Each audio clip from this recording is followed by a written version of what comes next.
ठीक है। Speculation business, speculation business.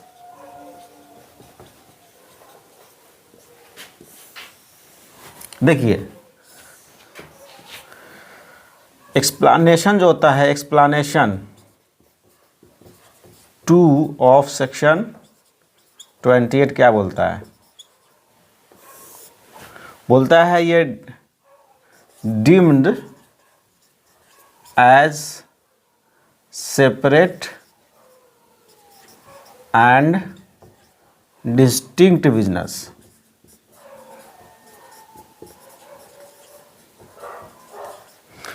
Speculation business क्या है? एक्सप्लेनेशन 2 ऑफ सेक्शन 28 क्या बताता है कि जो स्पेकुलेशन बिजनेस है उसको सेपरेट एंड डिस्टिंक्ट बिजनेस बनाया जाता है, वो अलग है बिजनेस। ठीक है, सेपरेट और डिस्टिंक्ट बिजनेस उसको कहा जाता है, बिल्कुल नॉर्मल बिजनेस से अलग होता है, इसीलिए उसको माना जाता है सेपरेट एंड डिस्टिंक्ट बिजनेस को। ठीक है। सेक्शन 73 क्या बोलता है? सेक्शन 73 क्या बोलता है?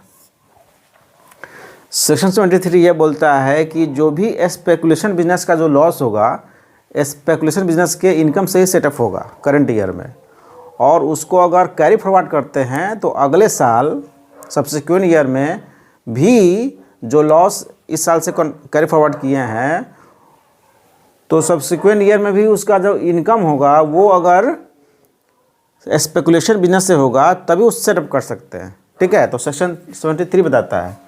अब ये सेक्शन 43(5) में डिफिनीशन है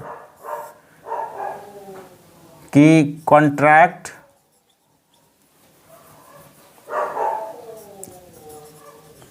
transaction for which contract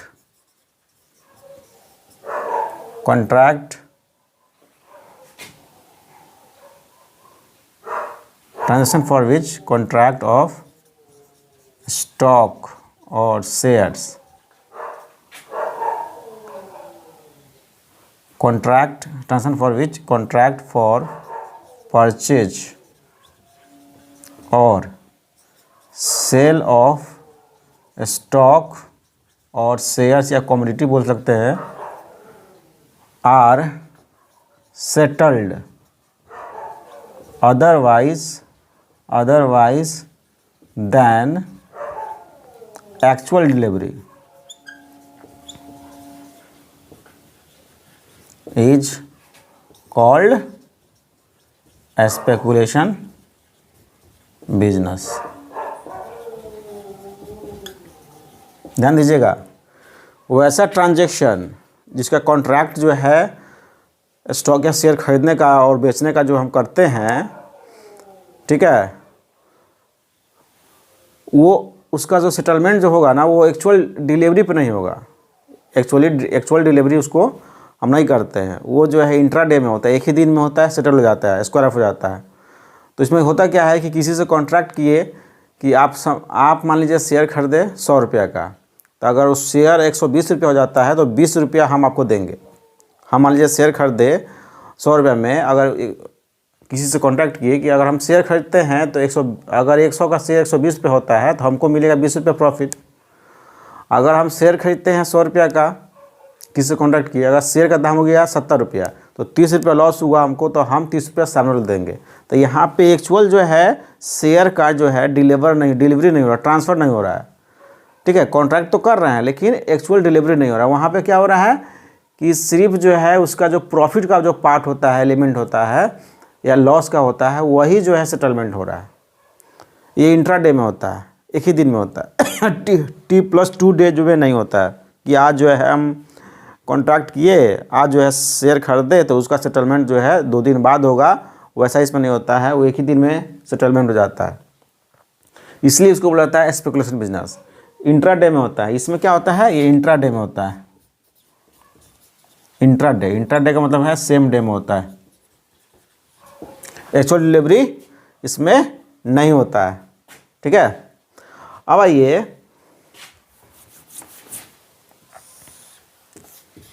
if business of company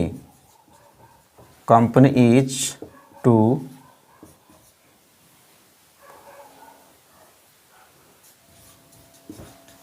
purchase और सेल ऑफ परचेज और cell of share of other company then first mention company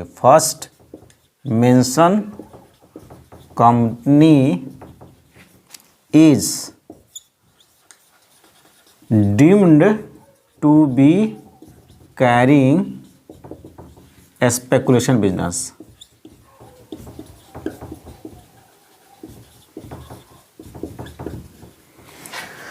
यहाँ पे एक और चीज़ है कि अगर कोई भी कंपनी है किसी दूसरे कंपनी के शेयरों खरीद बिक्री कर रहा है, उसका बिजनेस है, उसका बिजनेस क्या है, वो अगर किसी अन्य कंपनी का किसी और कंपनी का शेयर को खरीद बिक्री कर रहा है, वो उसका बिजनेस है, तो जो है फर्स्ट मेंशन जो कंपनी होगा जो बिजनेस कर रहा है उसको बोला जाएगा कि deem to carrying the speculation business.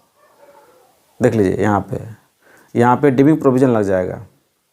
कोई कंपनी है किसी और कंपनी के शेयर को खरीद बिक्री कर रहा है तो ये माना जाएगा कि जो फर्स्ट मेंशन कंपनी है वो जो है वो deem to carrying the speculation business.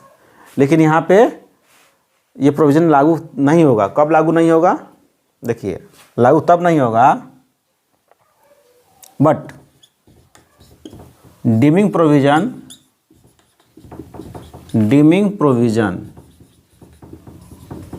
Is not applicable. कब अप्लीकेबल नहीं होगा? कब कहेंगे कि जो फर्स्ट मेंशन कंपनी वो स्पेकुलेशन बिजनेस नहीं कर रहा है, in case GTI of first mentioned company consists only of interest on securities, income from house property, income from capital gain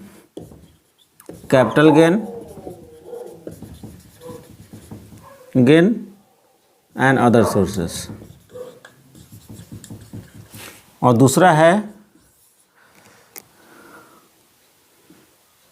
engaged in business of trading in shares नहीं, principal business क्या है इसका principal business है business of first mention company is to trading in shares. दूसरा और banking business और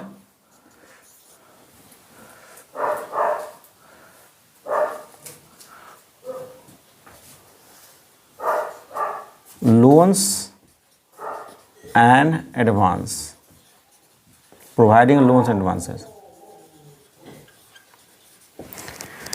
देखिए, कोई भी जो कंपनी है किसी दूसरे कंपनी के शेयर को खरीद बिक्री कर रहा है, उसका ये बिजनेस है, तो माना जाएगा फर्स्ट मेंशन कंपनी को, जो कंपनी कर रहा है बिजनेस, वो बोला जाएगा कि वो स्पेकुलेशन बिजनेस करेगा, deem to be carrying the speculation business. लेकिन डीमिंग प्रोविजन लागू कब नहीं होगा? जब फर्स्ट मेंशन कंपनी का जो GTI है, ग्रॉस टोटल इनकम है, उसमें interest on securities, income from house property, income from capital gain और इनकम फ्रॉम अदर सोर्सेज सिर्फ है। और दूसरा है कि इसका जो प्रिंसिपल बिजनेस है फर्स्ट मेंशन कंपनी का, वो या तो ट्रेडिंग इन शेयर्स है, या दूसरा है कि वो बैंकिंग बिजनेस में है, या लोन्स एंड एडवांस प्रोवाइड कर रहा है। तो इस केस में फर्स्ट मेंशन कंपनी को नहीं माना जाएगा कि वो स्पेकुलेशन बिजनेस कैरी कर रहा है। Got it? ये हो गया। अब आइए, ये तो हो गया। अब आइए लास्ट पॉइंट है कि कौन कौन से ट्रांजैक्शंस को स्पेकुलेशन ट्रांजैक्शन नहीं कहते हैं। ठीक है, नॉट स्पेकुलेशन ट्रांजैक्शन किस किस को नहीं कहते हैं? पहला है हेजिंग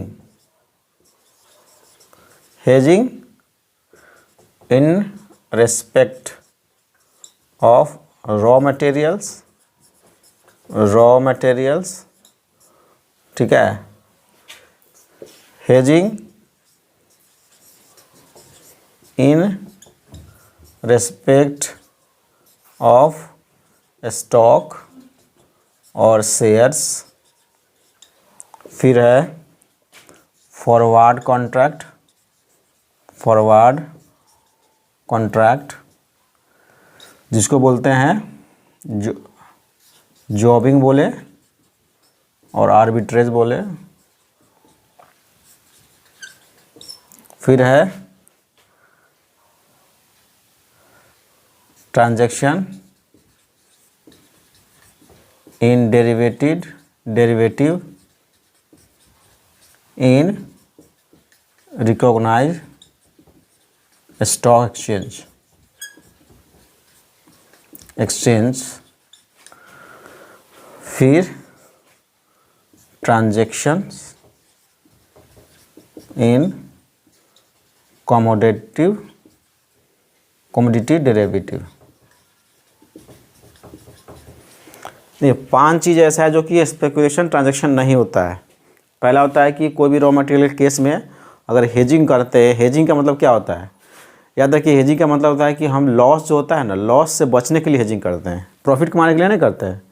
और ये जो है यहाँ पे एक्चुअल डिलीवरी होता है, यहाँ पे T+2 जो है डे में होता है। ठीक है, जो भी हम इसमें जो ट्रांजेक्शन करते हैं वो जो है एक्चुअल डिलीवरी होता है। ठीक है, यहाँ पे स्पेकुलेशन वाला बात नहीं है, इसलिए स्पेकुलेशन ट्रांजेक्शन को नहीं कहते हैं। हेजिंग का मतलब हुआ कि हम इसमें एक्चुअल डिलीवरी होता है, हम लॉस को गार्ड करने के लिए हम जो है हेजिंग करते हैं, बचाव करते हैं। आप पढ़िएगा जब भी आप SFM पढ़ते हैं, ठीक है, SFM पढ़ते हैं, उसमें जो है आप हेजिंग बहुत तरह का होता है। ठीक है, तो आप एक कॉन्ट्रैक्ट करते हैं किसी के साथ में, पहले डेट फिक्स करते हैं कि भविष्य में जो है वो रेट फिक्स रहेगा, भले उसका रेट बढ़े या घटे, तो हेज पहले से हेज कर लेते हैं ताकि जो है उसका अगर दाम बढ़ेगा भी तो जो आपको लॉस नहीं होगा। मान लीजिए किसी रॉ मटेरियल का दाम जो है 100 रुपया है, आज फिक्स लीजिए कि हाँ आज से जो है 2 महीना बाद जो है रॉ मटेरियल का दाम जो है 200 रुपया है, लेकिन 2 महीना बाद उसका दाम हो गया है 250 रुपया, तो आपको जो है उतना देना नहीं है। मान लीजिए कि आपका जो है रॉ मटेरियल का दाम 200 रुपया था, पहले से फिक्स किए थे, लेकिन 250 रुपया हो गया, तो आपको 200 ही देना है। तो यहाँ पे क्या हुआ, अपने लॉस जो है 50 रुपये का लॉस आपको नहीं हुआ, वो जो आप गार्ड कर लिए लॉस को। ठीक है, तो hedging in respect raw materials. ठीक है, जब भी आप मैन्युफैक्चरिंग करते हो तो रॉ मटेरियल मंगाते हो ताकि मैन्युफैक्चरिंग जो है हमें महंगा ना पड़े, इसलिए रॉ मटेरियल को आप हेज करते हो। तो हेजिंग जो है आपका कोई भी केस में हेजिंग जो है स्पेकुलेशन ट्रांजैक्शन नहीं है। या कोई भी स्टॉक और शेयर्स है, कोई इन्वेस्टर्स क्या करता है, पैसा लगा रहा है, तो वो जो स्टॉक और शेयर में पैसा लगा रहा है तो वो क्या करता है, हेज करता है अपने आप को। स्टॉक खरीद रहे हैं, पहले ही खरीद ले रहे हैं, दाम बढ़े या घटे उससे कोई मतलब नहीं है, लेकिन ये फिक्स रहता है।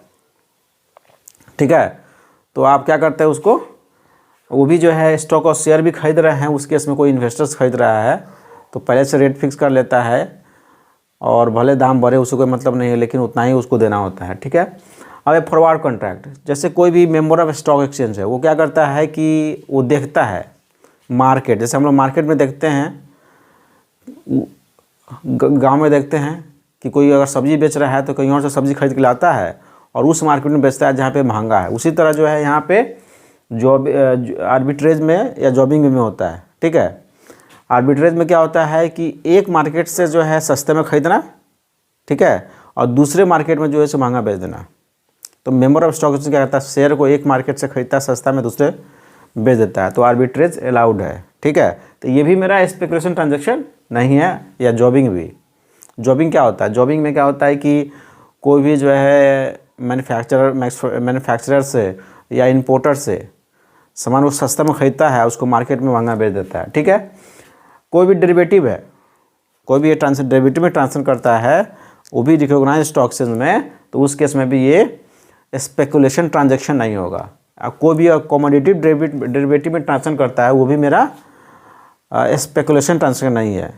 लेकिन कमोडिटी डेरिवेटिव्स जो होता है, इसमें जो है कमोडिटी ट्रांजैक्शन टैक्स, अगर कमोडिटिव डेरिवेटिव है, अगर एग्रीकल्चर कमोडिटिव डेरिवेटिव है, उस केस में उस पर कमोडिटी ट्रांजैक्शन टैक्स नहीं लगता है। तो ये 5 गो है जो कि स्पेकुलेशन ट्रांजैक्शन नहीं है। चलिए कुछ और बात बता रहे हैं। जैसे मान लीजिए कि आपने पढ़ा था कि मान लीजिए कोई मैन्युफैक्चरिंग राइट है या बिजनेस राइट है, किसी को ट्रांसफ़र किए, तो आप ट्रांसफ़र करते हैं तो क्या होता है, कैपिटल गेन होता है।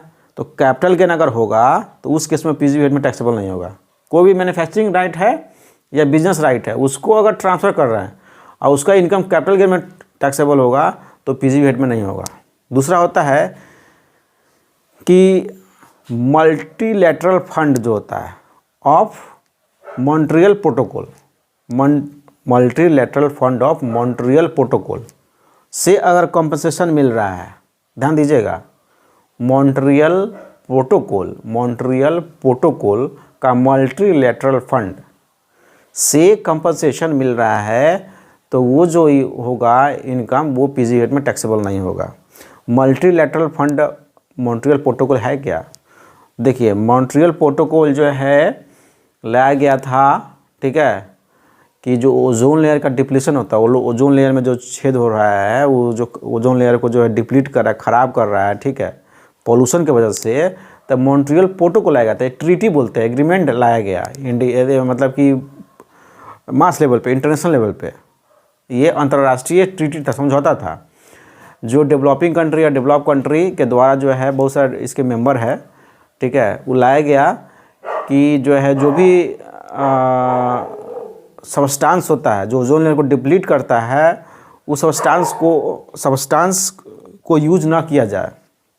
जैसे मान लीजिए कि एसी यूज करते थे, एसी में जो निकलता है, जो सबस्टांस निकलता है, जो पॉल्यूट करता है ओजोन लेयर को, तो वही मॉन्ट्रियल प्रोटोकॉल के द्वारा जो है मल्टीलैटरल फंड लाया गया। ठीक है, मल्टीलैटरल जो फंड है, वो फंड जो पैसा सब जमा करता है उसमें, मान लीजिए कि मेरा जो है ये इंडिया है, इंडिया के बगल में नेपाल है, तो नेपाल क्या कर रहा है, वो पोल्यूशन कर रहा है, ठीक है, वो पोल्यूशन कर रहा है, और पोल्यूशन कर रहा है तो वो जो पोल्यूशन कर रहा है उसकी वजह से इंडिया के जो है ओजोन लेयर में जो है क्षति पहुंच रहा है। तो उस केस में क्या होगा कि जो कॉम्पनसेशन मिलेगा वो पीजीवीएट में टैक्सेबल नहीं होगा।